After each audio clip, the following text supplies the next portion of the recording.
भारत देश महासत्तेकडे वाटचाल करत असताना स्वच्छ भारत अभियान देशभर राबवलं जात आहे. महाराष्ट्रातील सांगली शहरातही सांगली मिरज कुपवाड महानगरपालिकेकडून विविध उपक्रम राबवण्यात येतात. मात्र कुपवाड MIDC परिसर अद्याप हगणदारीमुक्त झालेला नसल्याचं चित्र दिसून येतं. गेल्या 2 ते 3 वर्षात या परिसरात लोकसंख्या मोठ्या प्रमाणात वाढली असून शाळा महाविद्यालय तसेच MIDC कडे कामासाठी जाणाऱ्या कामगारांची वर्दळ येथे कायम असते. याशिवाय कुपवाड शहरातील आठवडी बाजारामुळे आजूबाजूच्या ग्रामीण भागातून मोठ्या प्रमाणात नागरिकांची गर्दी होते.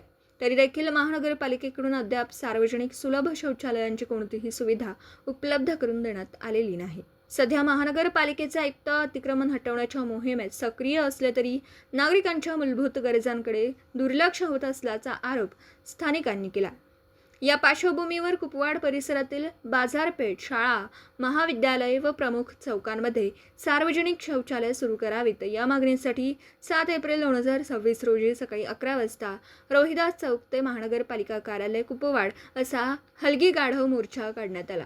या मोर्चाचं नेतृत्व प्रहार जनशक्ती युवक जिल्हाध्यक्ष ओम भोसले, मिरज तालुका प्रमुख पोपट माने, युवक अध्यक्ष राजू कदम, उपाध्यक्ष दत्ताभाऊ जगधने यांच्यासह धीरज कांबळे, मधुकर शेडबाळकर, सागर महारगुडे, तुषार चिंचकर, संजय सरक, विकास इरकर आदी पदाधिकाऱ्यांनी केलं. या मोर्चात असंख्य कार्यकर्त्यांनी सहभाग घेतला. दरम्यान या आंदोलनाला राष्ट्रीय दलित पॅंथर सेनेने जाहीर पाठिंबा दिला असून संबंधित प्रशासनाने या प्रश्नाची तातडीने दखल घ्यावी अशी मागणी आंदोलकांनी केली आहे. आज आमचं आंदोलन हे सुलभ शौचालयासाठी आहे.